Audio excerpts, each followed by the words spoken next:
Sir is very close to us, very close to us. He is having good profile and he is having a good experience in this domain. Today we are going to introduce one eminent professor for this session. Now I request Anil Kumar introduce the sir's profile to the august audience. Can be very brief, that would be better. Yeah, sure, sir. Good afternoon to all the participants. Dr. Ramarao sir, he did his PhD from IIT Roorkee and his MTech from Birla Institute of Technology, Mesra 2001. And he received the several awards such as NDF from AICTE, and also he's published more than 80 publications in different reputed journals as well as conferences. And he was got the different funding projects like from DBT with a worth of 83.15 lakhs. And also he received the hyperspectral density from the project of 33 lakhs. And this is the all about the Dr. Ramsting you. Please start the session, sir. Yeah, thank you. Thank you, Professor Rasarani, for inviting me.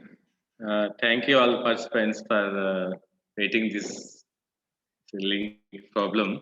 So I apologize for the same.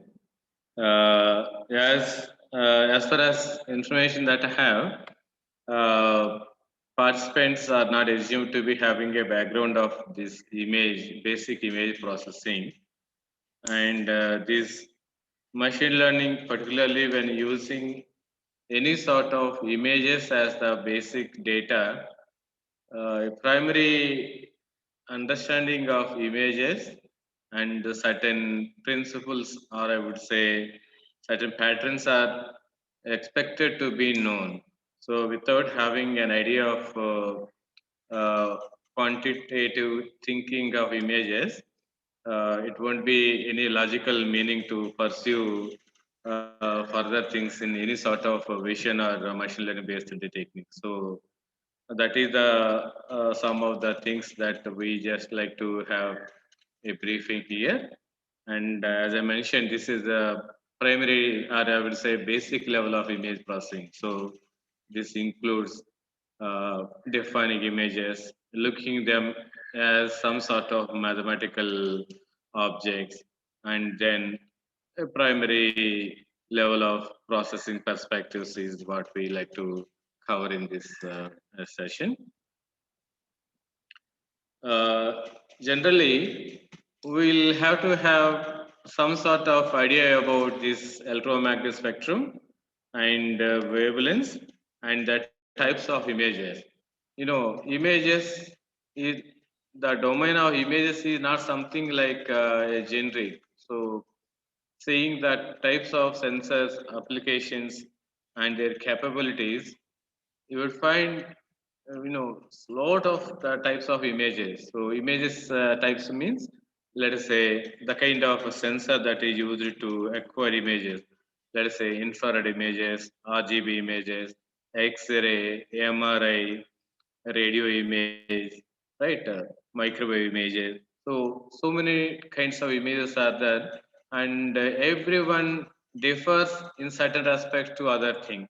The primary difference that comes when in terms of data and potential information that is embedded in any image type is origin from its wavelength range. So at which wavelength that particular sensor is operating determines what kind of information that you get, and hence its applicability in a different domain.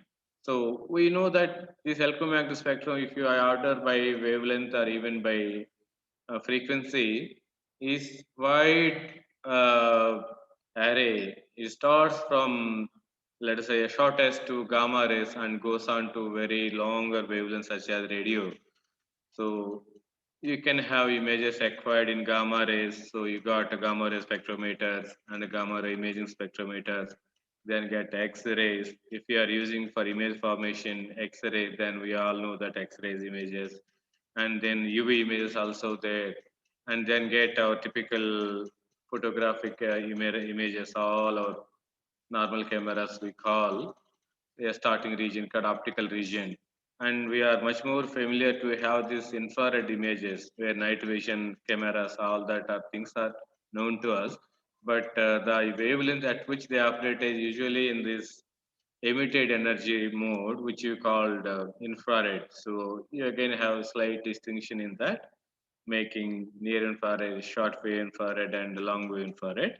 So, and then comes to the microwave portion of the electromagnetic spectrum. So starting from 1 millimeter, if we measure the wavelength as length, so starting from 1 millimeter until 1 meter is the wavelength at which we call this microwave radiation.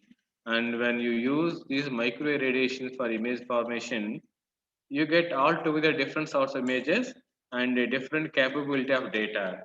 And going beyond that, you have got all this radio and other kind of images which are used for, let us say, a lot of this planetary and other kind of image extraction. So apart from those kind of long waves, we have been much more natural to think images means RGB images. Everybody knows how to click on a good image. So if we simply call RGB, which is usually to be reverted in a different order, so we simply call BGR because ordered by wavelength. So blue, green, red. These are all the wavelengths that we are familiar.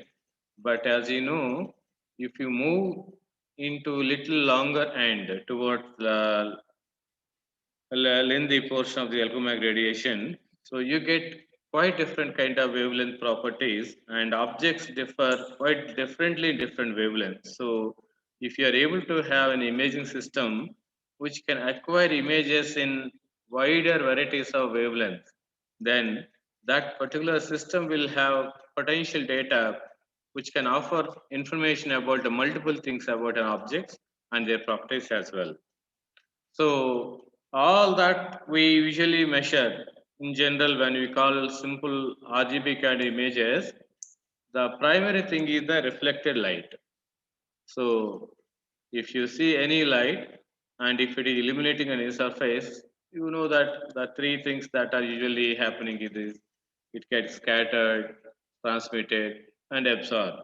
So the things which are lost in the form of transmission and absorption are usually not measured. So what you usually measure from a distance is the reflected radiation, or I would say scattered radiation. So when you are measuring that particular portion of scattered radiation with reference to your incident direction, then what you call a reflected radiation.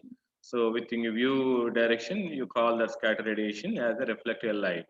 So all of our simple photographic cameras, including typical imaging of TV and anything, the light measured is the reflected radiation, and usually involved in few number of wavelengths, typically blue, green, red. And these days, we can see that cameras are going beyond this visible region and the infrared as well. Just to go before going into basics of those images, like to just give you a point that the radiation that is measured by a sensor, the sensor what we mean is a camera, okay, an image capturing camera. What it measures is the reflected radiation. So if you take a ratio of the incoming radiation to the reflected radiation, then that particular thing has something to do with the nature of objects.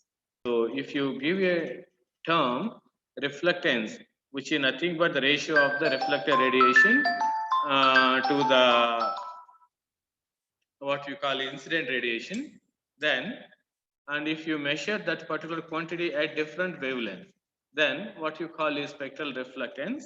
And that reflectance is something which is primary measurement in many things. If you see all such kind of remote image analysis, the primary parameter is this reflected radiation, which is normalized for its incident radiation. So that is the thing.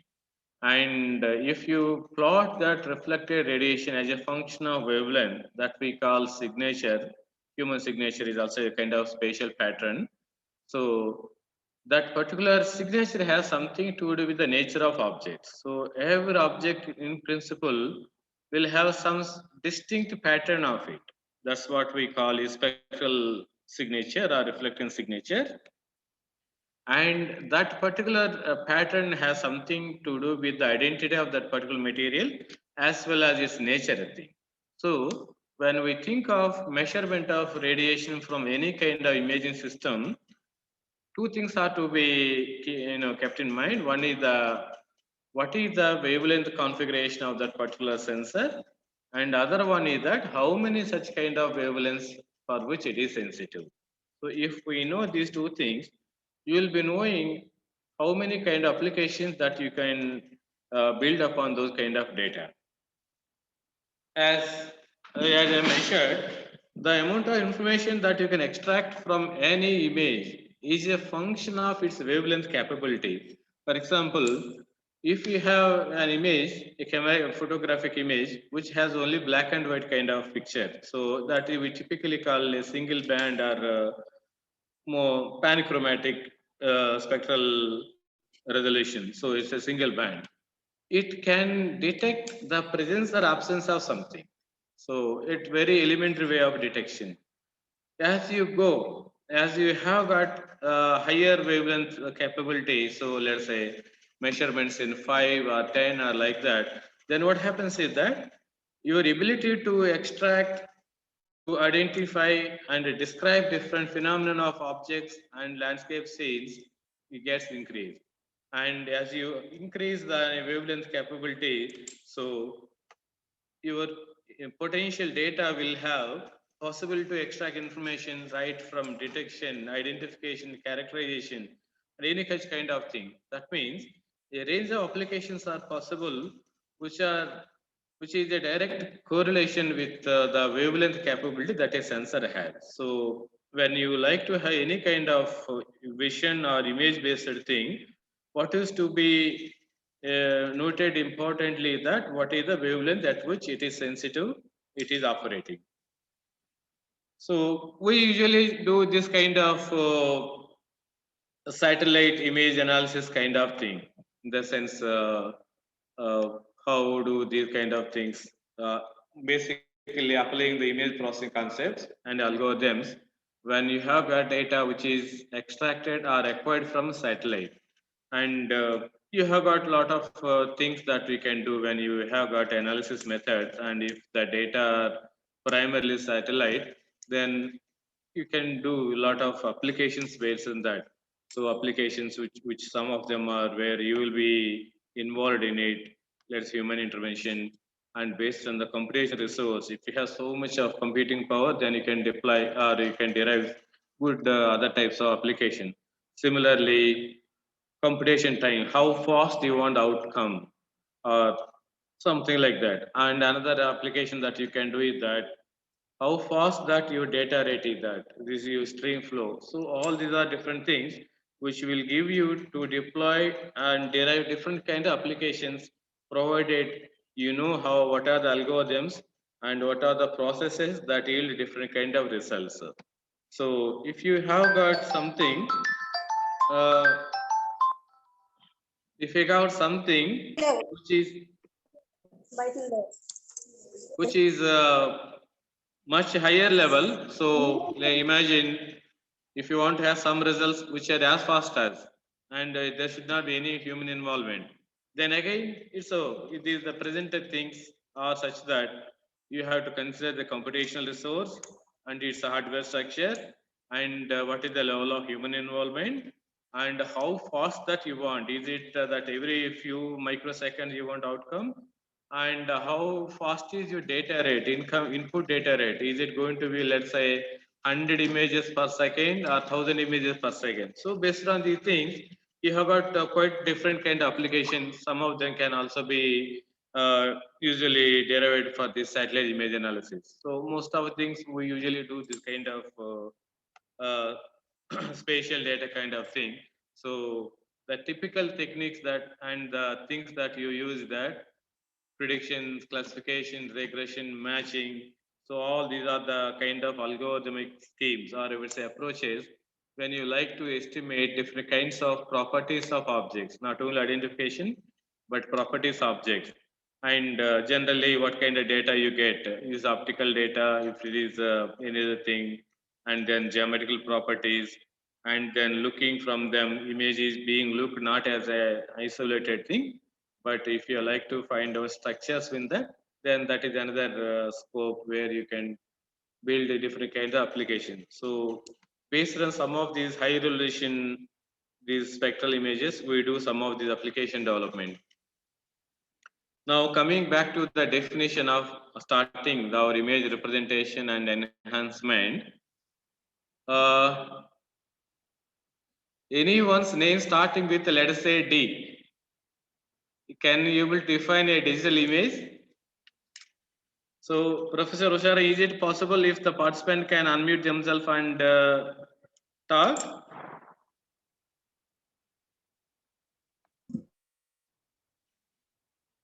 Yes, sir. They can unmute themselves and they can answer. In the sense, I just wanted if anybody has some idea about digital image definition, in the sense not generic, but a little more specific definition.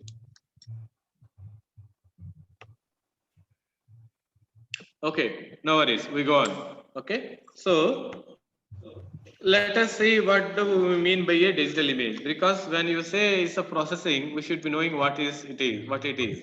So we all have been much more familiar with the word pixel and megapixel, all that things. But when you look at how these things have come in and what are their relevance within this context, we need to see, right?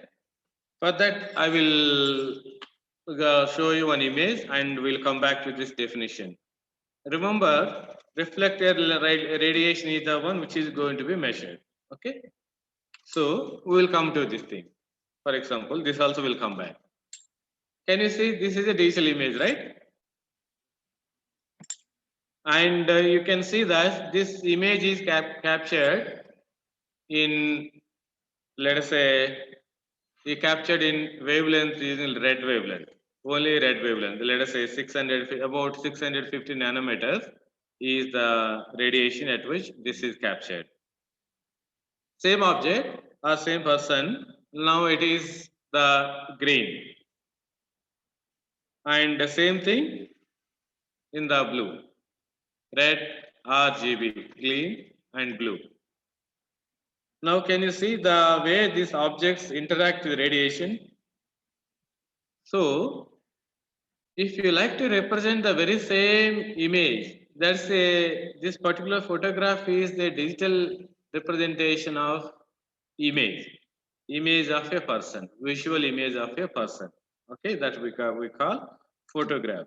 So if you like to represent this image digitally you can assume as numbers. Okay, so I would say the very same radiation which is now measured in the original red wavelength, I can abstract the entire image of that particular object as a kind of number two-dimensional array, which is composed of so many of these numbers. So if you see, the thing that is object is exactly equivalent to the numbers. So this numbers scheme is what you call digital image, and the picture that you see is actually visualization of these numbers, right? So it is not the reverse, but it is the forward. First you would see the numbers, and from numbers you get the colors. So when the colors are particularly combined in a way, you actually see this scintillation of the numbers and finally colors, and hence the formation of visualized image. So if you see that the numbers are quite different in different wavelength. So you can see in another wavelength, same object, but in a different wavelength, and similarly like that. So what happens is that objects interact with radiation in different wavelength quite differently. So when you actually measure this radiation in a particular wavelength, Measure in the sense the reflected portion of the radiation, not any other thing. And if you acquire it, sample it, and represent it, you are going to form a digital image of a scene or landscape or an object. Okay. So, if we simply assume this any digital image as a kind of two-dimensional matrix, maybe integer matrix. Okay.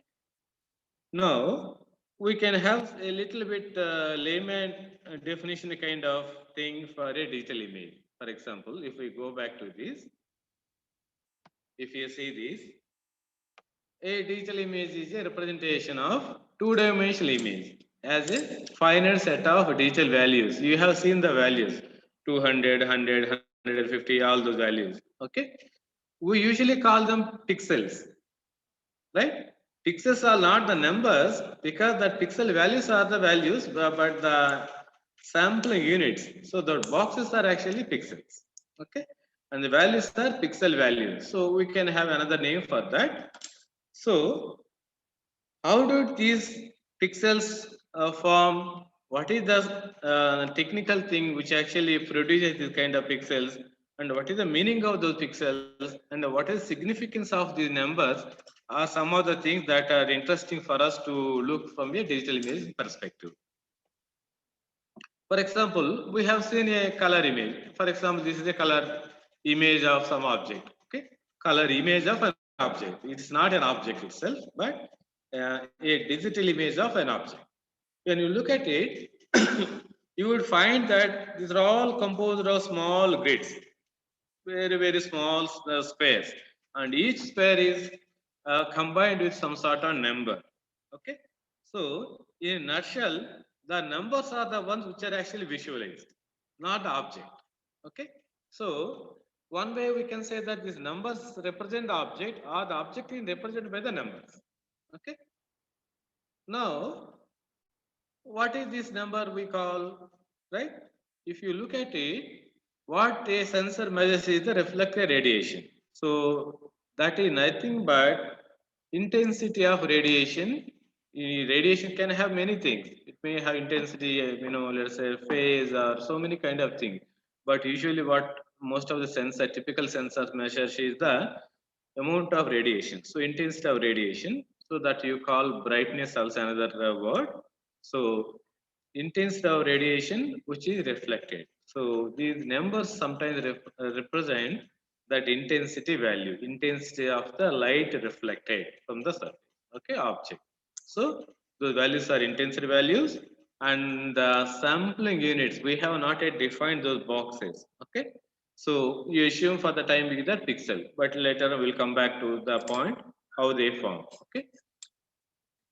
And we know somehow we can see color images many times, but how they are formed, are the colors are changed, or are the same if you have a different wavelength, is another thing that we need to consider. So we'll go back a little more into this. For example, if you like to go a little beyond RGB, we usually tend to think of RGB as the digital image representation, but not. Presently, that is only one part. Present systems of imaging can go much beyond, even into infrared and yet very finer radiation sampling, such that instead of 3 wavelengths, you may get even 300 to 500 number of wavelengths measured in each of the images. So you call a full sampling of radiation at a finer interval, and you can produce thousands of images in a different wavelengths. So that is what we call is hyperspectral photography. So you can find out a full spectrum details of images and objects, how the objects behave in different images can also be find out. So these are some of the typical technological revolution that we can see. Maybe in the next few years, we are going to find out that it is not RGB, but you can have so many wavelengths captured in your own handheld device that we call smartphone. So, if you like to give a definition and a representation for a digital image, we can see little more of that. Okay. Before, let us say, I will go here. Assume that this is a real image of an object. Okay. So when you have got an image obviously contains two things. For that matter, any object as well. So the first thing is the geometry. Okay. Spatial geometry. Geometry of any object is captured by a kind of grid element that you can draw. So sampling of space is what you call is capturing the shape of an object. So geometry equivalent to shape and shape is equivalent to sampling. So sampling of space is what you call is capturing the shape of an object. So which is defined by how finely you sample the space. So if you are sampling this space, you get very finer geometrical details or shape of the objects retained. And another thing that an object or a real image of anything contains is the color. So these are the only two things that any object has, color and shape. Okay. So the color is a continuous variation. It's not necessary to be that black and white or red and blue. So you will have hundreds of colors. If you see color here, the variations are actually not two, maybe a few hundreds. But how to sample them? You are actually going to represent each of the color with a number. So numbers are finite and they are quantized. So let's say they are integer kind of thing. So numbers are limited and they are discrete. But your colors are actually continuous and infinite. So when you like to have that kind of thing, sampling of this color into finite number of shades. If you do that, then what you get is both shape and color, acquired, and the technical terms that are used for is actually two things. What we call is sampling, and the other one is the quantization. So the process of sampling and quantization acquires any the digital image of an abstract image of an object. So if you say an image of object is digitized by the process called sampling and quantization. So the process of sampling acquires the shape of object and the process of the quantization acquires the color shades of objects. So when you combine both of them, you finally get a digital representation of an image. So that's what you call digital image. So in this digital image, you can see this is the original image, the left extreme left, and this is the digital representation of that image. And obviously, we see that this is not as beautiful as the first one. The reason is that the approximateness of this particular digital image to the real image is a function of how precisely you do these two processes, the sampling and quantization. How fine, in the sense, what is the sampling unit or distance you followed while you sampled the space? And while you quantize, how precisely are that your energy levels are differentiated for each color. So based on those things, you have to finding the closeness of a digital image with the real image. So if you simply consider these two processes, there is simple mathematical representation of any digital image. For example, we'll come back to this definition of the thing. Let us say, for example, if I simply represent this kind of representation, any digital image, as you can see, which we have actually combined all the two things. One is this quantization, that is the numbers, okay. Other is the spatial representation. So if you consider this as a digital image, then there is this sampling unit at which sampling the radiation space, and you are actually sampling the color. So different shades of it is the quantization. When you combine them, this quantization gives you what is the color shade. So the color is nothing but energy actually. Okay. So energy in a particular wavelength. So different levels of energies will have different levels of shades of color. Okay. Like a black and white, a grayscale like that. So if you put digital image simply represented in mathematical form as a two-dimensional function f, where x and y represents the coordinates of each of the point, in the sense spatial coordinates of image starting from 0, 0 origin, and the function value f represents intensity value at that particular location. So, for example, if you see this image, the first square 170. If you like to have this function readout for this is f of 0, 0. So first 0th row, 0th column. So it at its location, and the f is 170. So its intensity value is 170. So f value is 170, and its coordinates are 0, 0. So we can represent any digital image as a two-dimensional function. So mathematically, we simply call two-dimensional matrix digital image matrix of integers, because the numbers have certain properties. They cannot be negative in general in the spatial representation. They cannot be infinite, and they are discrete numbers. So you will be finding why they are like that. Okay, that is why it is a two-dimensional discrete function. Now coming back to the two processes of this quantization and sampling, we will see how that are there, and then we'll move on to the next concept. It is usually important for us to know the difference. As I mentioned that sampling and quantization are the ones which actually define any kind of thing. And the units that you consider, the sampling unit and quantization level that you make as unit interval, defines the quality of your image, how good it is and its suitability, and hence finally its resolution. Okay. So as we have seen that particular numbers and the thing, a digital image simply is like a matrix. So if you have got a single band image, that's my black and white image, that is a matrix of integers, and starting only difference is 0, 0 is the origin, and rows and columns, exactly you can put that one.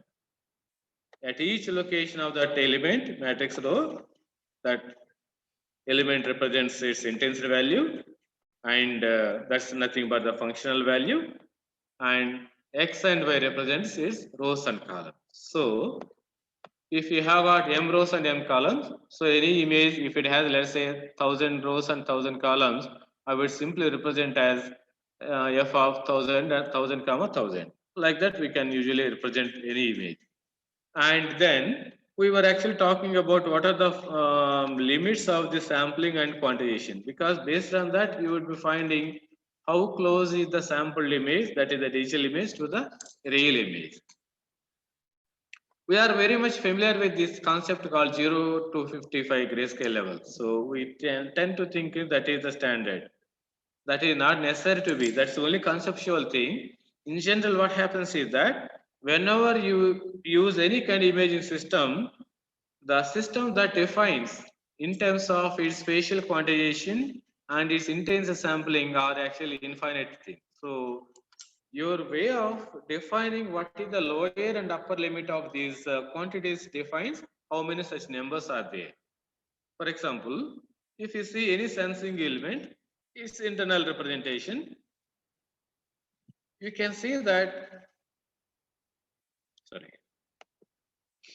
you can see that object space is continuous. So your image space is, real image space is continuous.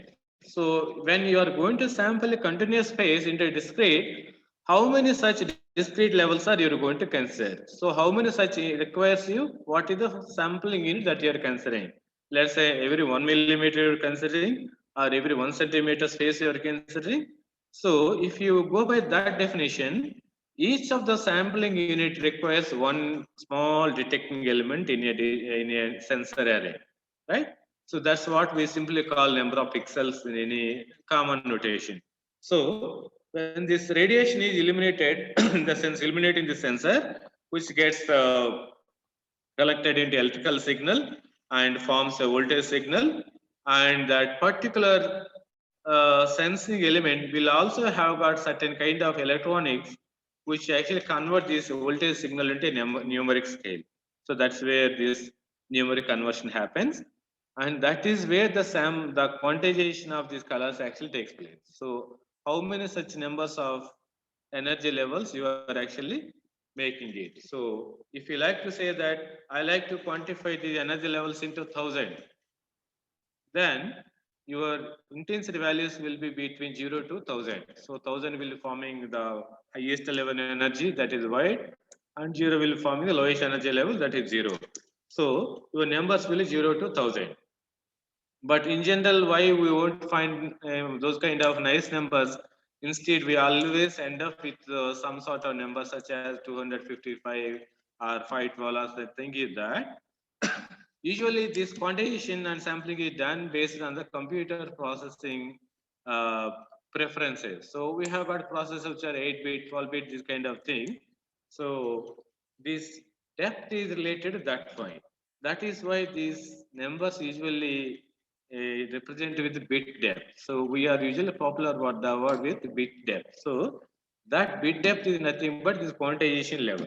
So if you say 24-bit depth, it involves those many levels 2 for 24 minus 1. Those many levels of energies will be there, and hence those many levels of colors. And then, so that is spatial image formation in the sense how this thing. But the way you arrange these sensors in different patterns and forms will be the key for you to have a different kind of images. We know that if you put the same energy in the sensor in a structure which is like a circular, that thing we are familiar with it, right? MRI or CT scan. It's the same linear, but sensors are actually arranged not in the linear or kind of square fashion, but in a circular motion. So images are going to be formed where each cross section of an object is considered for measurement. So instead of a linear image, you will get a cross sectional image. That is what you usually find out. So what is the wavelength that you are using? What is the arrangement sensor that you are making? Determine what kind of images you get and what kind of application that you can build upon. And finally, we have heard this quantization and sampling, and both these discrete levels will define what your digital image. So sampling quantifies your resolution, and quantization determines your color fidelity. How many such colors you have actually retained. Your input color space may be very continuous and infinite. When you are going to convert into a kind of digital representation, quantization is the one which is going to represent your energy levels and hence color levels and the numbers. Okay. So obviously it won't be finer sampling. You always try to make a compromise because you cannot have an image which is useful many purposes. So based on the image capability, based on the application, you usually do this kind of processes. And like this, I will just quit this. So finally, when you have got a real image, its digital representation always adds some abstraction. So in terms of its shape is primarily determined by how fine is your sampling unit, and color representation or color closeness is determined by how finely you quantize the energy. Okay. So those two things will determine how close is the digital image with the real image. And when you like to have image represented, it's not necessary that you can see something as a two-dimensional photograph. If you use the intensity value as a depth, okay, depth. So deep, like height or depth, both can be used. Okay, then digital image can also be represented as a kind of terrain image. If you see at each and every location, you can have something where every functional value is represented as elevation. So if a particular pixel has let's say 100 as the value, so 100 is the unit that you can represent as elevation. So sometimes this kind of three-dimensional representation of digital images, pseudo representation actually, will give you some sort of visualization of certain drastic changes in an image, which can be further used for a specific application defined. So you can have a 3D, false 3D perception achieved from a digital image by considering intensity values as the scope for either elevation or depth. And you can represent two-dimensional images. For that, you need not to have altogether a stereo thing. So it is not like that. but visualization of intensity values in different forms.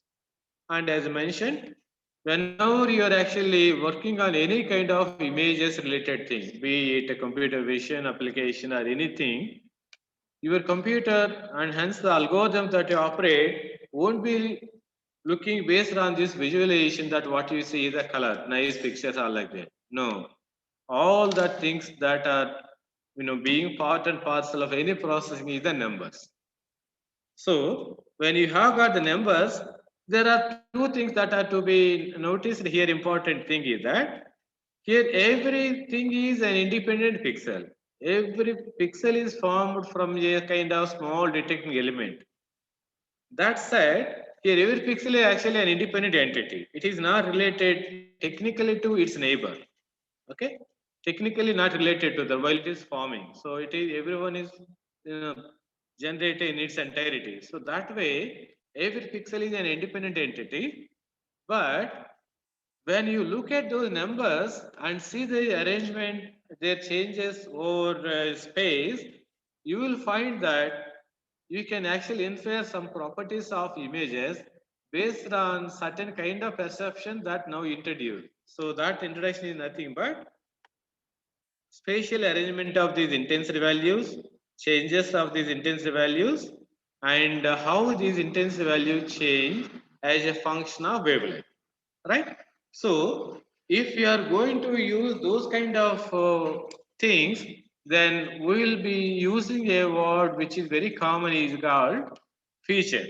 Okay, so the properties of these images which are at the pixel level or a group of pixel levels that you call features are the ones which are actually elements for your information, potential information. So which are at level, some level of metadata, and when you process that, you finally end up with a good information from the image, which is nothing but your analysis.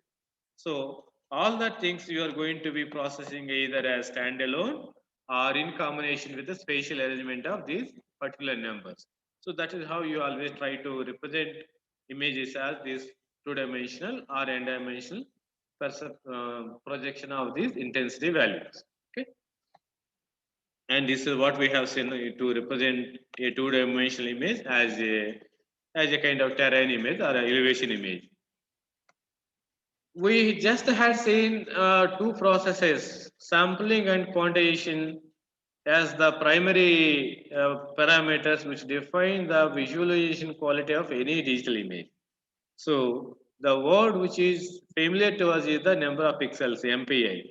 So if you continue that one, you are going to have certain kind of thing. If you have so many pixels, that means your sampling unit is very finer.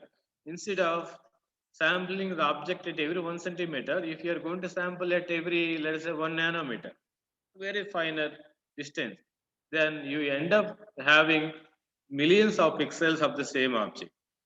Hence, any finer variation of the shape will be retained. So, if the shortest variation or lowest variation in terms of shape in any object is, let us say, a spatial dimension of 1 millimeter, and if you are sampling your image at a space of 1 millimeter, then you are able to retain that particular kind of shape variation, and your digital image will be as good as your real image. On the other hand, if the spatial variation of your shape is 1 millimeter, whereas you sample your image at 1 centimeter, then you can find out a kind of blocky image. So the finer curves that are there for that object are not going to retain because of your coarse sampling that you did. So the sampling determines how many number of pixels that you have. And it's not necessary that always you need to have thousands or let's say innumerable pixels, which is sometimes again a problem that you like to have for your processing. If it is too low, you get this kind of blocking. If it is very low, it's going to be like this. And just quickly as I transformed here, if you see the present generation of some of these very high resolution images that we are familiar with Google Earth and other kind of thing, you can actually see from satellites even an image of about 15 to 20 centimeters. That is also presently possible, and you have got certain operational satellites. And then we say that we are always talking about space, not that spectra, or you can say number of bands is important. It's also there. So if you have got 3 bands sampled at green, blue, and red, you got RGB images. So your dimensional image is actually 3.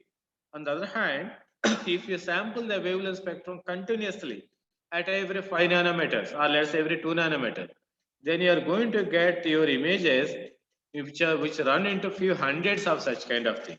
So you can generate instead an image cube. So where 2 spatial dimensions and 1 spectral dimension. So such kind of sophisticated spectral images also now possible from even as high as satellite platforms. And something apart from those 2 color and sampling, spatialization and quantization we have seen, right? Quantization represents how good is your color fidelity and hence the energy levels, and that is invariably linked to the intensity resolution as well. This is actually you are implementing that way. So how many number of bits you are going to represent an image in terms of intensity value thing. So which is nothing but number of intensity levels and invariable linked to number of colors. Okay. So an image which is very low sample done or you can quantized will be having an intensity resolution which is very poor. So if you say black and white, black is one color, white is one color. So black is one range and white is another range. So you have got only two bits. So your image will be either black or white, nothing in between. If you are going to increase this intense level, so this blocky levels, you are going to find different kinds of shades. So like this. So this intensity sampling is an important property of finding an appropriate range of energies available, colors available, and how many which are to be considered when you like to process them automatically. So in general, higher the number, better. But as I mentioned, too much also not necessary to be helping us to get more information. Rather, they actually block also.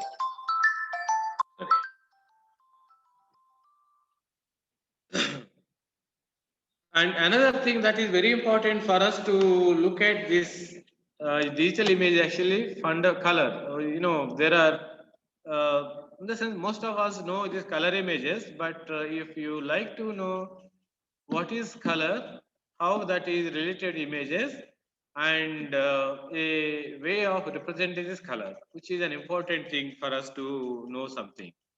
In general, when we say image is acquired in 3 different wavelengths, primary wavelengths, and if you are going to project them simultaneously, in the sense displaying them simultaneously on any kind of displaying device, you say your color image is actually produced.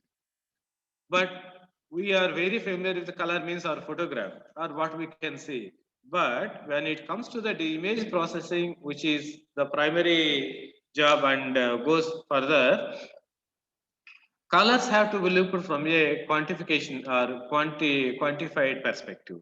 So how do we represent colors and how do we characterize them and how to choose them is an important, these are some of the things which are important. So in that case, this having an idea about colors of any kind of image also very important. So in terms of representation of color images.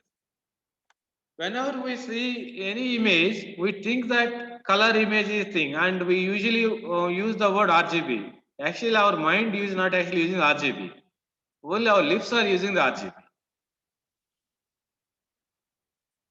Our brain is not actually following RGB thing. Let us say maximum eyes, and our answer comes through lips. So you can say it's only face information is RGB, but the mind information is actually not RGB.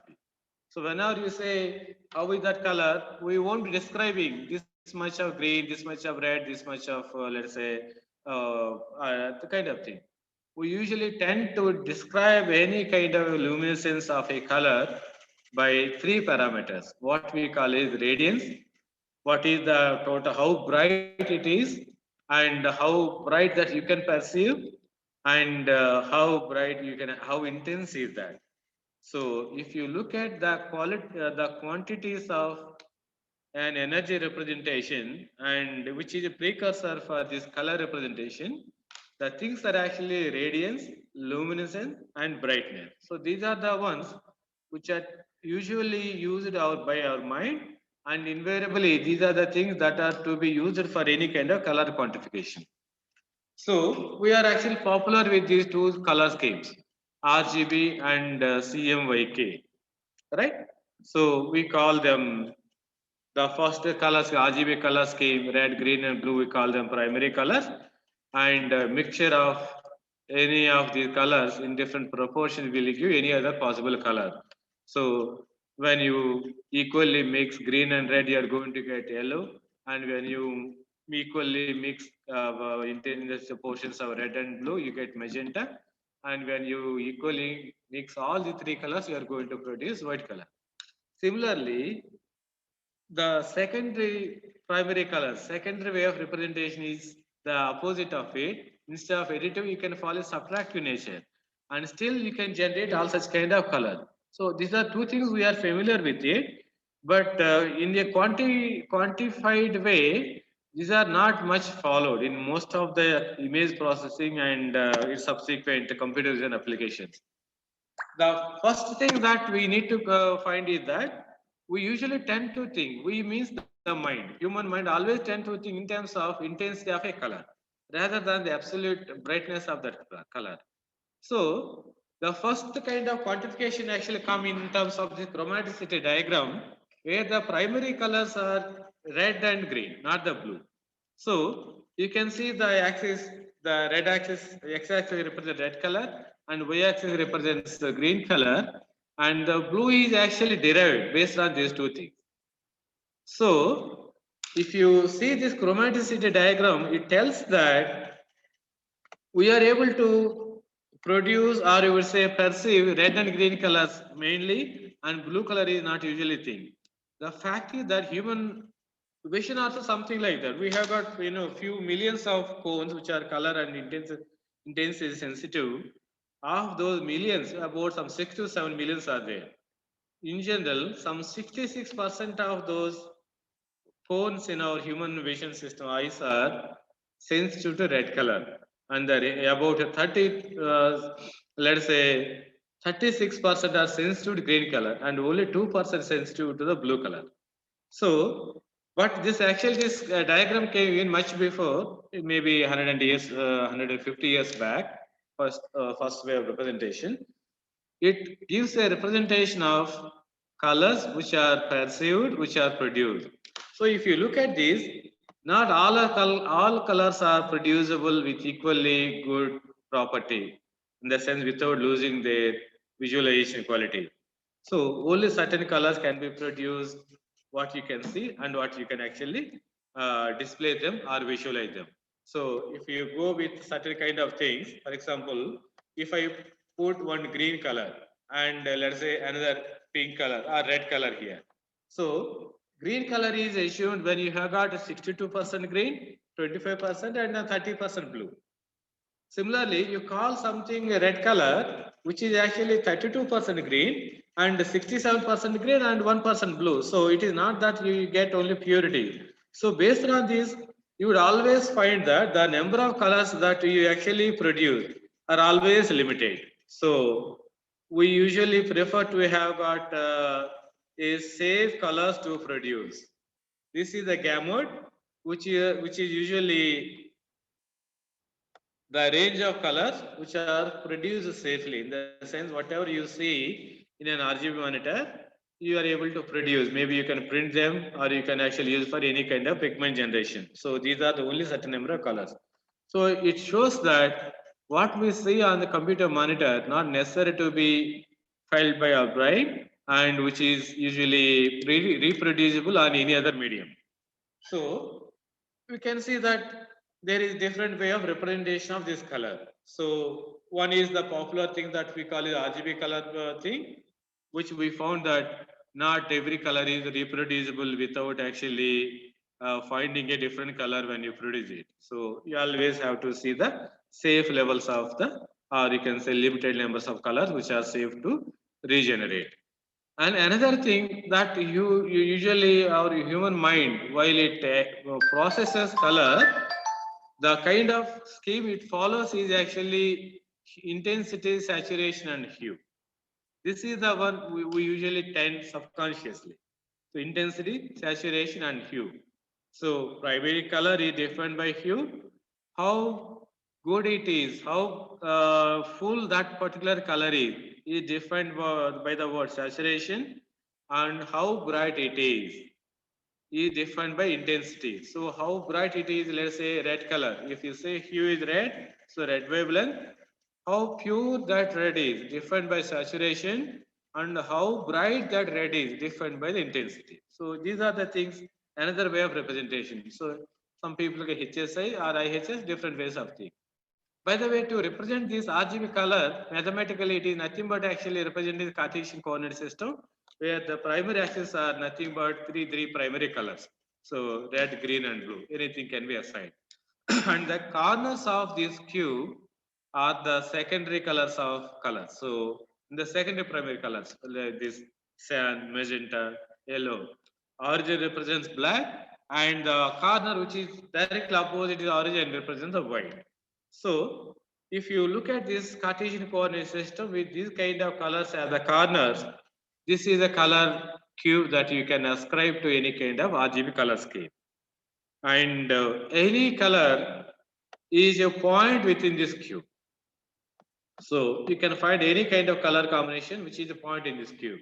So if the point is, for example, at this color, at this space, it will be more of sand, or if it is somewhere, for example, toward this side, it may be red. If it is somewhere, maybe a different kind of color combination. You will find that way. So if you like to represent this color scheme as mathematically, you assume that each of the colors is an axis. So the length of axis is the lower and upper limit of your color. So it's the saturation level, and you can generate any color from anything by mathematical combinations of the three numbers. So we usually have got a tendency of thinking a full color level, because most of the photograph cameras, they are usually 8-bit depth. So not necessary that you need to have higher depth. But if you look at most of these imaging, spectral imaging cameras, for example, most of the satellites and other scientific cameras, they usually have got 16 bits or even 32-bit cameras. So that means 32 into 32 into 32.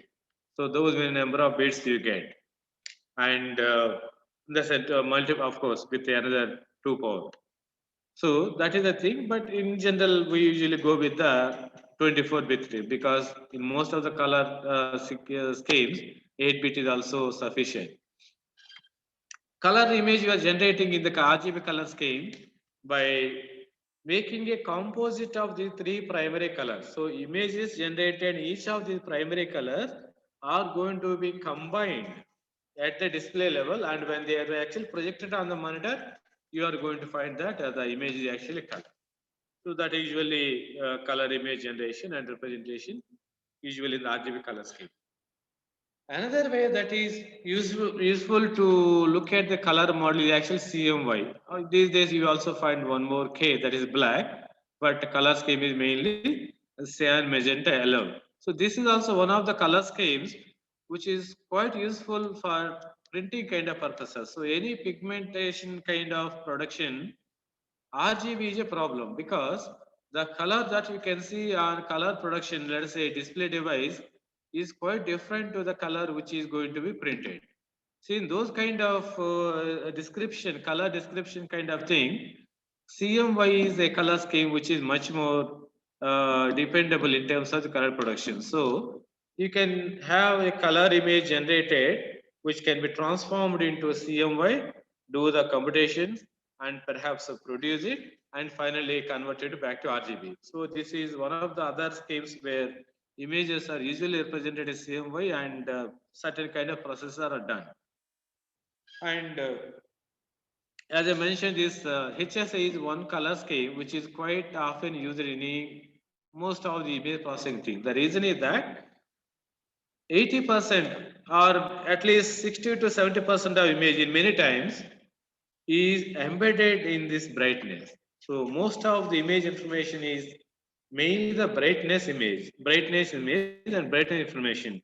That is why HSI is a model which is often used for computational image processing. So you can have any image captured any kind of color scheme, but it would be transformed to the HSI color scheme, and certain processes are done there, and finally it will be transformed back to the scheme that you like to usually display.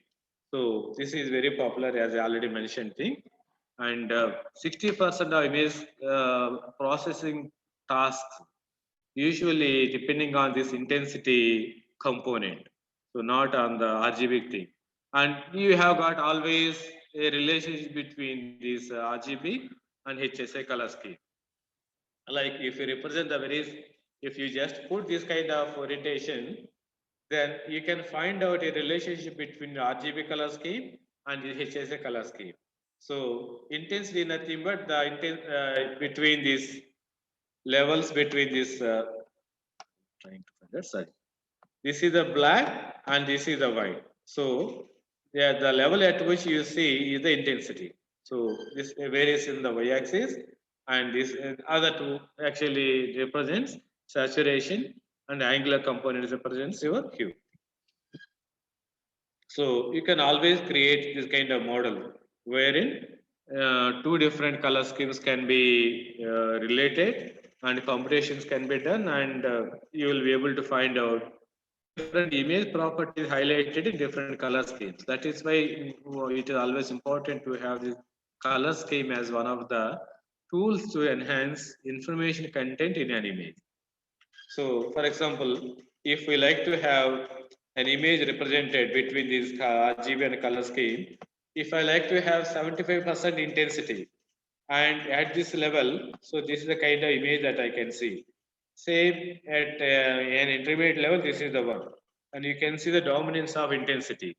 The differences between these two things is the dominance of intensity, and the colors remain same.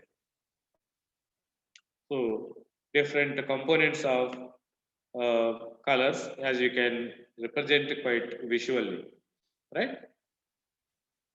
In general, when you like to manipulate color images, it is no easy job. In image processing, color image is one thing which often confuses. So either you are going to represent image in different form, manipulate it and bring back to RGB. Or sometimes if you feel that your color is actually not adding value, then what you are going to do that your RGB image is going to be converted into intensity image, and intensity image is going to be used for all your computations. One second, please.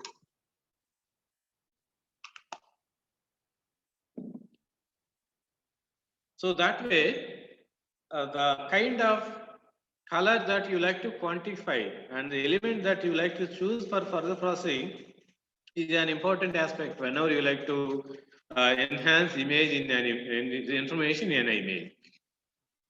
So if you consider that images are produced that way and they represented a certain color scheme, then what will be the next?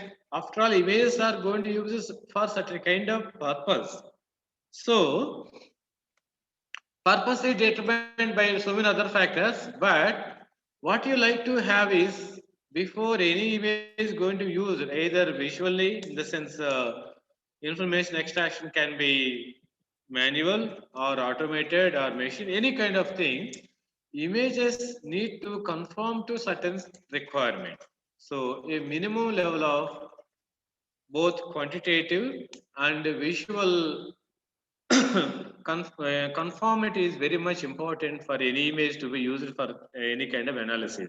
So that requires enhancement of images, because the kind of acquisition conditions, in the sense the environment, other sensor conditions, when images are acquired, introduces obviously certain kind of artifacts in images. So you like to think of enhancing the quality of images, so that you will find that images are better represented, images are little more informative, potential informative, and they themselves may be information itself. So certain tasks usually are done on any image before it is going to be used for automated analysis, any kind of thing, and certain level enhancements are usually done. So that's what we call a primary image enhancement. Of course, you would find hundreds such kind of requirements nowadays. So, as I mentioned, they can be potential images, or they can also be used for removing certain kind of noise or artifacts which are usually crept into these images when images are being acquired. So we'll just consider maybe three different things which are primary at this level: primary noise elimination, smoothing, and visual quality enhancement that we call it a contrast enhancement. And the third one is that is something pseudo image processing. It is not necessary to be only of image enhancement for representational purpose. That is something like an information enhancement as well. Filtering is the something. For example, if you look at the image on left side, it is a let's say spinal cord image. It's not in a, let's say, vehicle tire. So spinal cord image. As you can see, it is a little bit poor in contrast. So sometimes you may feel that this image is not so good. So there is a danger that the details may be interpreted wrongly. So to help the interpretation, you have to enhance the visual quality of all these images. That is where you would find, sorry. That's where the details which are not visible here, but you would find them, they are pronounced here. So when you do certain kind of enhancement technique, you find that the image is now better represented for information or interpretation. Similarly, you can find that so many examples. When the images are acquired, they are acquired under certain kind of ambience condition. So which are not necessary to be representative of the information potential. So you need to process those images to make sure that the images are appealing and the images are enhanced with information, potential information. So that is what you call image enhancement. And the techniques that we usually apply on some of the things we discuss with the primitive, but you would find that there are many such kind of approaches.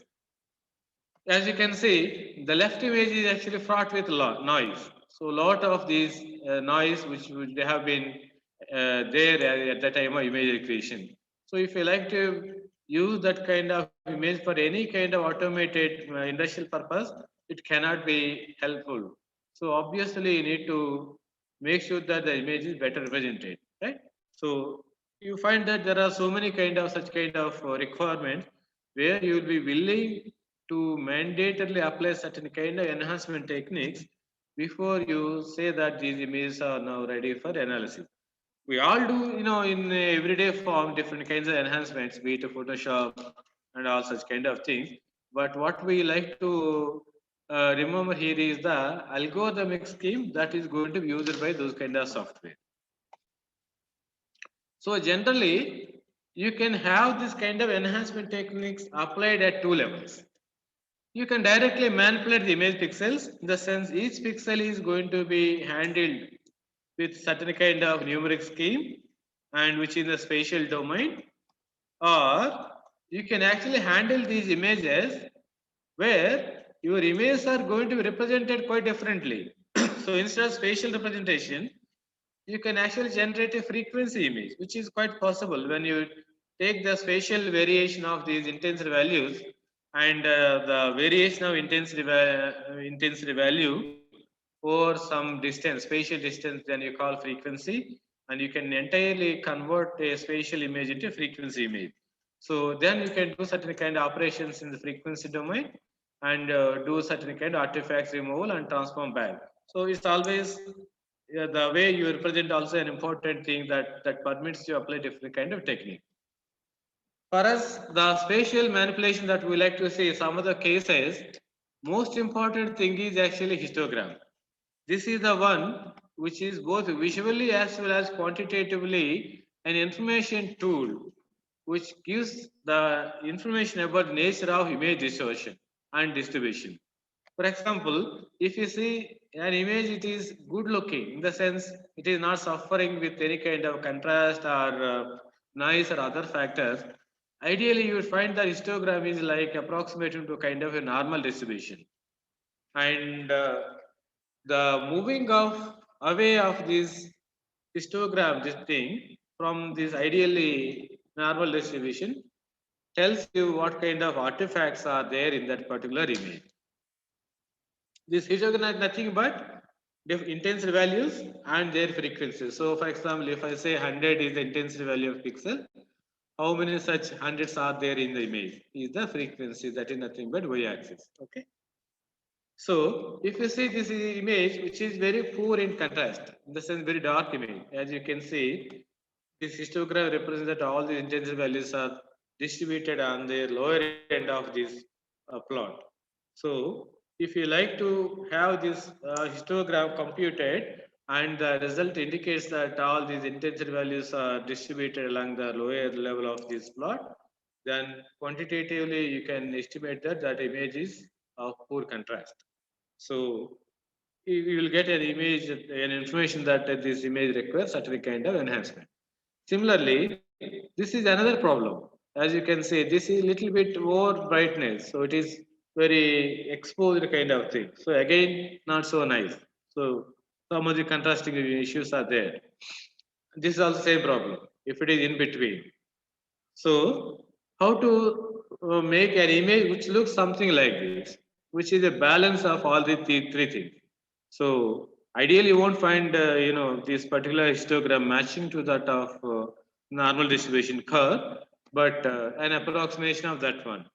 So if you like to generate an image such that its spatial features represent a histogram which is an approximation of the normal distribution is the one which is the ideal aim of any image enhancement technique. So keeping in that, you will be trying to manipulate the intensity values of these pixels. Okay. So intensity values of the pixels are going to manipulate it. Manipulated means you are going to change the intensity value or give them enhance or suppress them and do a lot of this kind of thing, such that overall the intensity values are such that they will give you a kind of histogram which is an approximation of normal distribution, and hence will have a kind of visual appealing thing.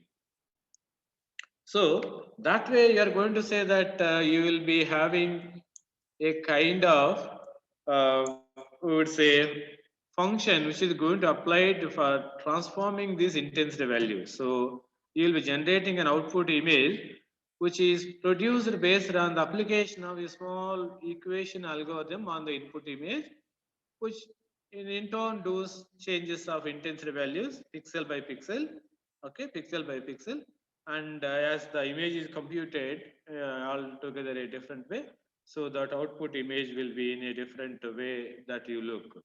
So that way what you call is, if I represent my input image f of xy, we know that we always try to represent image as two-dimensional function.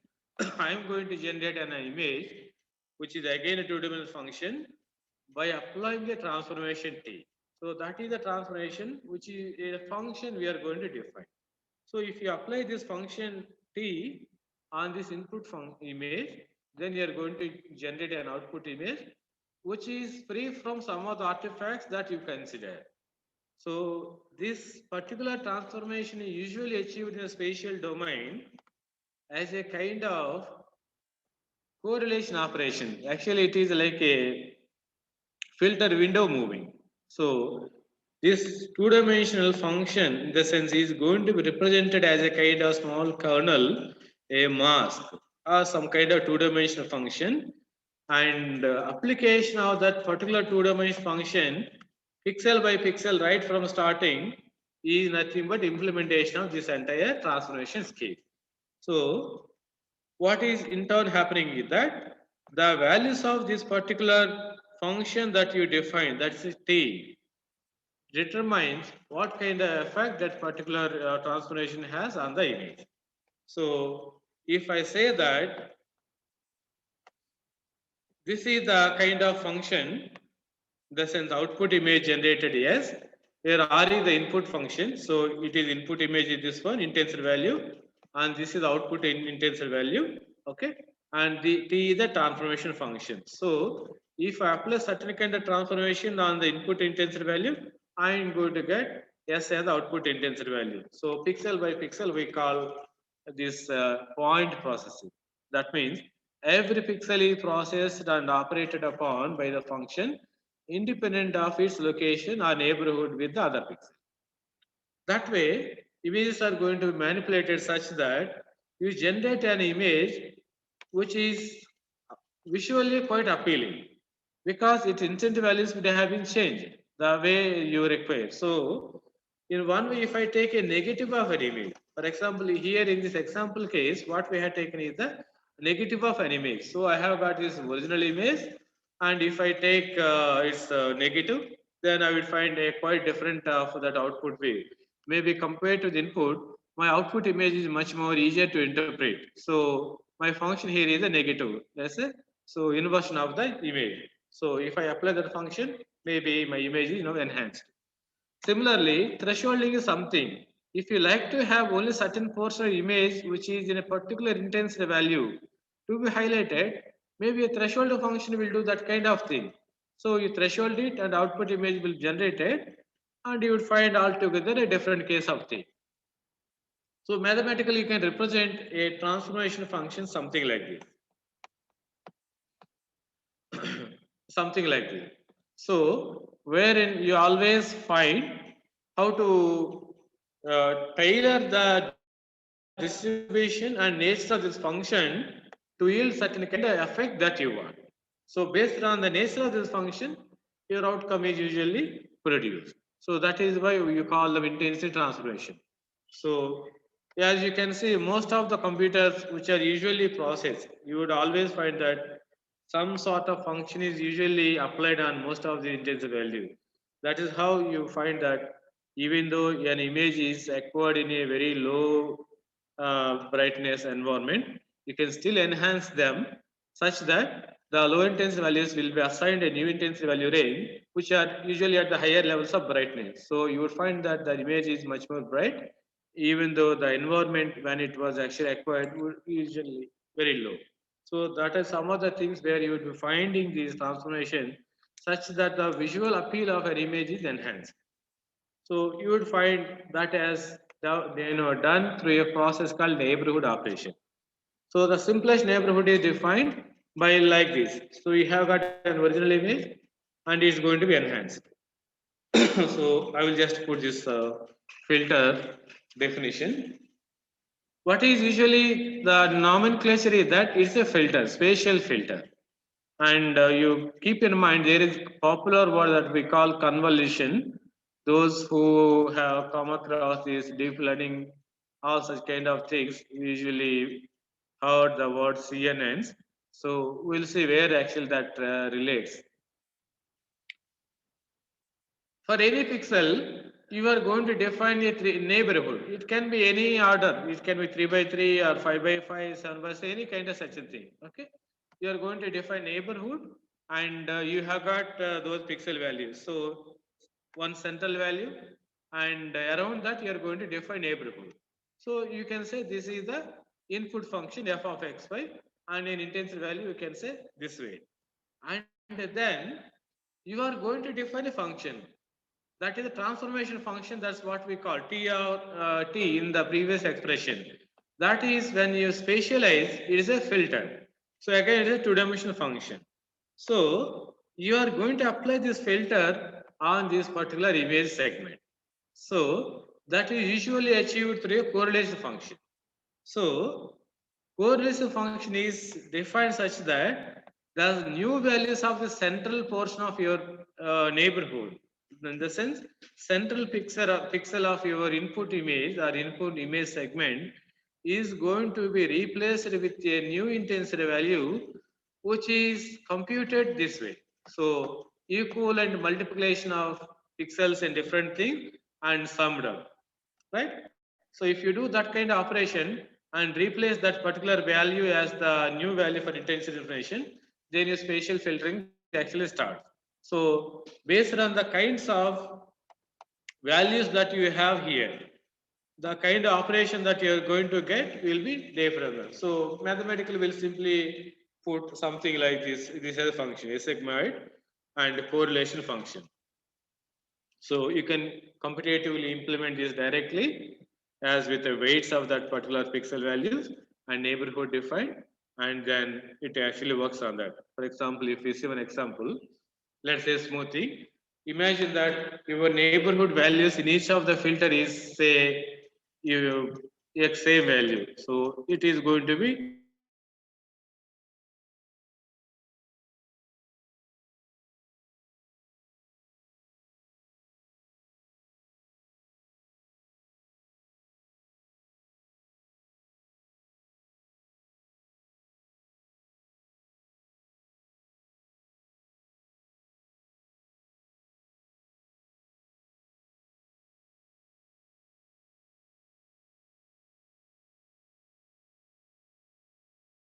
then you'll find that image is now in a better form.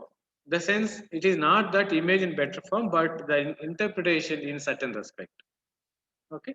Similarly, if I apply such a kind of filter, same smoothing with average filter, maybe some of the noise get diminished. So if and the nature of filters also an important thing, which determine the kind of appearance that your image has.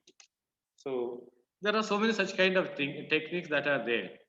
And another important thing, that is where the word is convolution thing, is that if we have got this spatial operation done with a small variation where your filter is going to be inverted or you're turned by 180 degree. If you do the same spatial filtering operation such that the filter is going to be uh, turned by 180 degrees. If you rotate it by 180 degrees and do the kind of very same spatial operation that we did, then the operation usually called a convolution operation. And this is the convolution operation, which is nothing but spatial filtering operation, which is often used in most of these automated feature extraction. So mathematically, this convolution operation is so quite robust in such that it gives scope to generate lot of features in the sense descriptors of pixels. So that is why you find that most of the image processing applications, when you use any kind of machine learning, convolution operation is the primary operation which is going to be used in the feature generation. So that smoothing is another kind of thing. I think before we close this thing, I thought of discussing another enhancement operation, which is also an important operation, which now become part of any feature generation unit that we call it this filters. Filters are going to be used for sharpening or enhancing edges in an image. So these are two things which are also important in any aspects. For example, instead of using enhancement, instead of trying to enhance the values of intensity values of pixel, if I try to suppress the intensity values by finding certain kind of differences. For example, if I like to take a difference operation instead of an integration operation, if I take a difference operation, then obviously intensity values are going to be suppressed for certain pixels and enhanced for some other pixels. So that makes an operation such that any image object which has certain boundary properties are going to be enhanced. So the fundamental premise of this spatial filtering used for any kind of sharpening or edge enhancement is this one. You are going to use it, and the kind of filter values that you put defines what kind of effect that you have. In the case of all such kind of noise elimination or smoothing, coefficients are at best positive values. And if you sum up them, it won't be zero. But this particular filtering which you like to have either sharpened or edges detected are going to be a difference operation, and hence when you combine all those filters, in the sense the coefficients in that particular filter, It can even be 0. So there are usually so many such kind of filters, and the application of these things are actually any kind of blurring and sharpening, and most importantly, these are first level of any kind of feature generator. So when you like to use images for automated processing, these edges are the ones which are going to be the first levels of descriptors, so features, which are usually generated from application of any kind of edge detectors that we call such the kind of filter. First and second hand kind of derivatives which you apply on any image is what we call is a filter. Okay. You will find that there are first order differentiation, second order differentiation, and the popular one that if we like to give an example, if you find out second order differentiation, which is Laplacian operator, if you use this function to derive the coefficient, okay, if you derive this function as the coefficient, then this is the function that is going to be used for generating the values of the filter function. So if you run this particular function on the image, then what happens is that instead of enhancing the images, it is going to suppress the images. Suppress images not necessary to be making the image dull. No, certain things image are going to be suppressed. So the ones which are having sharp edges are going to be enhanced, and the ones which are going to be very dull, which are nothing but background, are actually going to be removed from the thing. So if I like to find out object boundaries, footprints of an object, which is nothing but edge line. So I perhaps apply this kind of spatial filtering algorithm, which finally enhances the edges and applies the thing. Yeah, I will show you an example like this.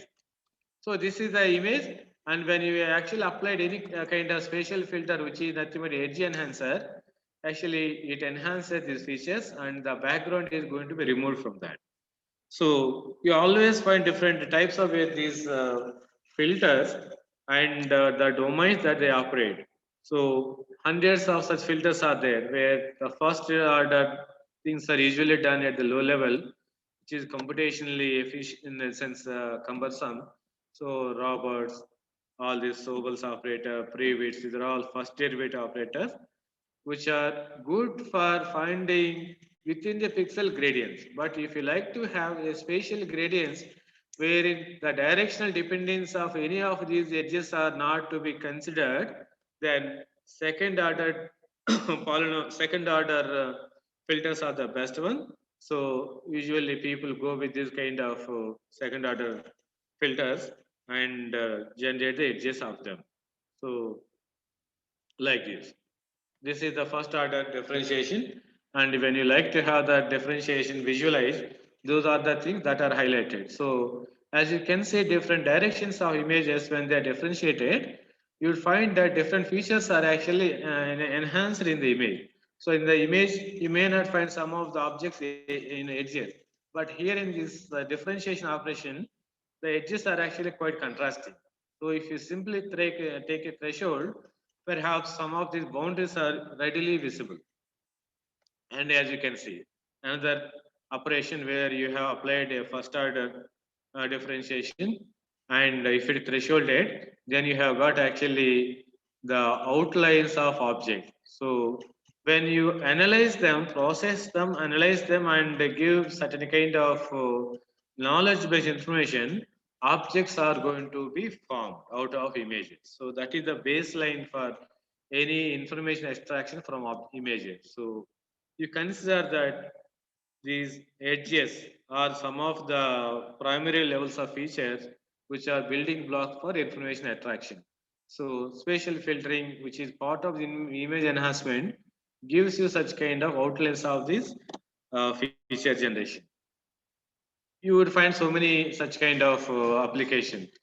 So right from image enhancement, you would find that this edge-based enhancement is something which has beyond edges thing. You will find that objects are going to be detected. The only thing is that you need to form the object footprints, and further analysis of the shapes. Okay, maybe some kind of morphological analysis will give you scope to find out what is the nature of that object, and further image processing gives you how to give a name for this kind of objects. Generally, any image enhancement is not a single technique. You won't be getting the desired outcome of an image by simply operating one of the image enhancement techniques. In general, a series of operations are usually done one after other and may be repeated in different way. And finally, you are going to get things. For example, you are applying noise reduction, then smoothing, then sharpening, then edge enhancement, then again add edges back to the image, and finally get the desired outcome. So such kinds of things are usually done in many operational pipelines, as you can see. So different kinds of things are usually done, and that is how you get these images enhanced, as you can see. So when you like to compare the first one and the enhanced one, you find that the enhanced is having much higher level of information. So that is the aim of any kind of the image enhancement, and it's the precursor to the image representation. So before I close, generally, if we look at what are the key stages in any digital image processing, usually we start with image acquisition, and the second operation that comes is actually image enhancement. And from the third onwards, you will be finding operation and application specific algorithm. So sometimes this image restoration can also be part of some of these pre-processing things. And beyond that, the techniques are going to be task specific, application specific, and image specific. So you find them applying this morphological image processing technique, algorithm of segmentation, and then classification, other pattern detection techniques are used for the objectivization, and finally information extraction from the image. So we generally people prefer to apply in this grayscale mode because of the complexities involved in color image processing. Nowadays that is being also done, but in most of the cases, grayscale images are the best suited for automated image analysis in an operational manner. So that's what I want to say. Thank you.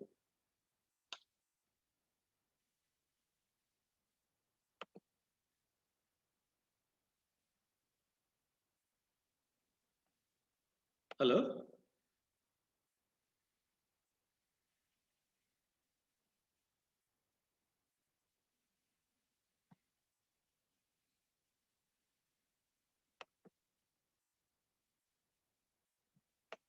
Hello, sir. Yes, ma'am. Thank you very much for your informative session, sir. Now I request delegates, please ask any doubts regarding this session. Now resource person is available. Please go ahead with your queries.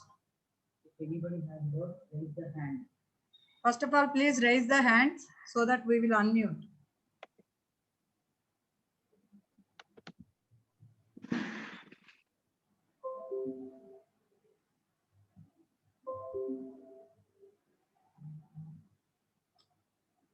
Anybody is there? Good evening, sir. I am Prema. Good evening, ma'am. Sir, can you tell me about the satellite image compression steps, sir? How we compress the image in image processing? Yes, in terms of this, actually, at what level you like to know, in the sense compression techniques? There are 3 levels of compression techniques as far as satellite images are the thing. One is the scheme of the sensor itself. For example, if you are going to use, let us say, an imaging system which uses some 10 spectral bands for imaging. So, what is the primary image representation that is used by the sensor defines the native image compression that is going to be used. For example, in most of these first level of compressions, in general, usually the basic lossless compressions. For example, you may find that even the old level of the run length encoding based techniques, in the sense there are so many varieties of it. Such kind of approaches also used at the first level. But the second level of approaches that are to be used, in the sense where you call compression really is the from the sensor to the ground level, transmission kind of techniques where you find the compression thing. So second level of compression is different. And the third level of compression, in the sense, once you got the images to your base station, ground station, and you process the image and finally give into some format for users. So how do these images are actually represented in the format which is given to users? That is another compression technique. And what the user does while he or she like to do this kind of image processing on some kind of production basis. So in general, what happens is that you would find that the level of techniques are quite variable. So you first one has to see at what level I'm willing to apply techniques. Okay, sir. Okay, sir. Thank you, sir. Anil, over. Yeah, still, if anybody have any queries, sir. So, Hello, sir. I'm Raji Pandurangan. My question is, how can we represent histogram for color image, sir? Histogram for a color, actually there are three-dimensional histograms. Oh, okay. RGB separately. Yeah, We in need- fact, not only RGB, we would say n-dimensional. Oh, okay, sir. Even Okay, that sir. can be 100. Thank you, sir.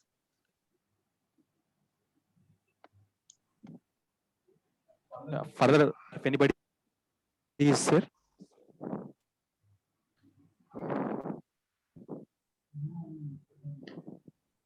All of you, could you please switch on your videos so that we will have one snapshot? So we are requesting you all the participants, please unmute your videos so that we can able to take the screenshots. Hello, sir. Yes, ma'am. I'm audible. Yes, yes. Yeah. How are auto encoders used in this particular process? Autoencoders, you mean which you are in the sense using in this deep learning architecture kind of thing? Yeah. Is that one, Yes, ma'am? sir. Yes, sir. Okay, so actually, Yes, sir. In image processing. in general, how we are going to, we have seen this two-dimensional matrix as an image, right?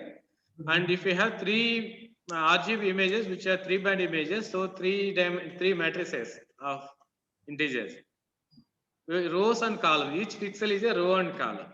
Now, in general, how the data array is going to be read into architecture is an important. Is it the system going to be working on pixel by pixel? If it is going to be pixel by pixel, then each pixel has a depth. So how many such kind of integer value that you have? Imagine for the first pixel, there can be integer value 100, second integer value can be 120, and third can be 50. So 100, 120, and 50. These three are the three integer values corresponding to three different bands for the same pixel. Okay. In general, most of the deep learning structure, they don't have the spatialization of input. They always go by one particular input and the depth is this much. They go by one pixel as input. And the feature generation is usually done in the depth thing. So your entire image has to be represented as one infinite level of single array, not two-dimensional array. So every pixel is going to be now, instead of a column and row, it is going to be only row, for example. So if that is going to be only row, what is the scheme that you are going to use to confine the length of the row? And how do you specify that the pixel started and pixel ended? And how this is actually represented into your feature generation stage, the first generation stage of your architecture. Defines what is your autoencoder and its subsequent decoding tree. So usually the way you have out your two-dimensional image representing as one-dimensional image, and how you approximate the length of each of these pixels starting and ending, and what are the limits of your feature generation is usually the criterion that is followed for these autoencoders. Thank you, sir.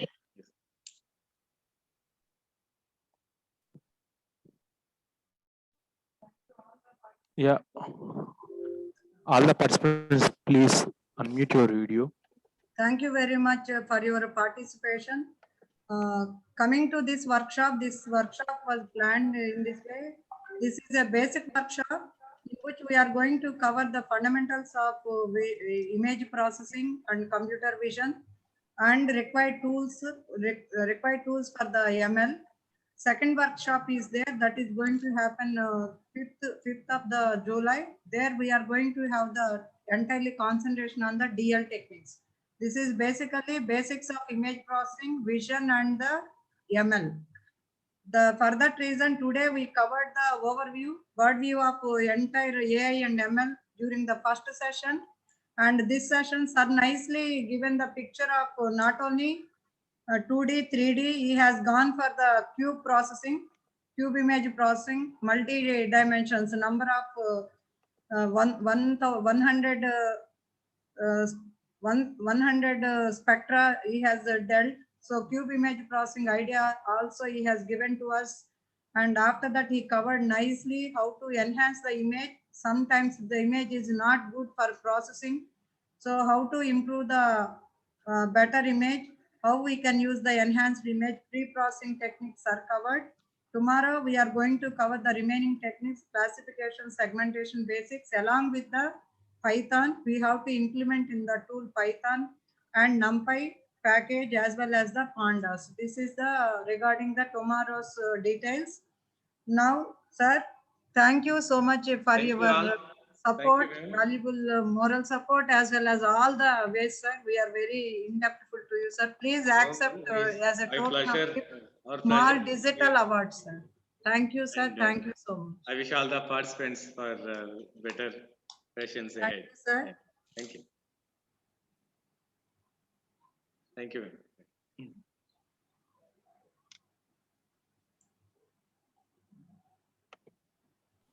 So today we will close the session here. Yes. And again, we will meet tomorrow. Have a nice day.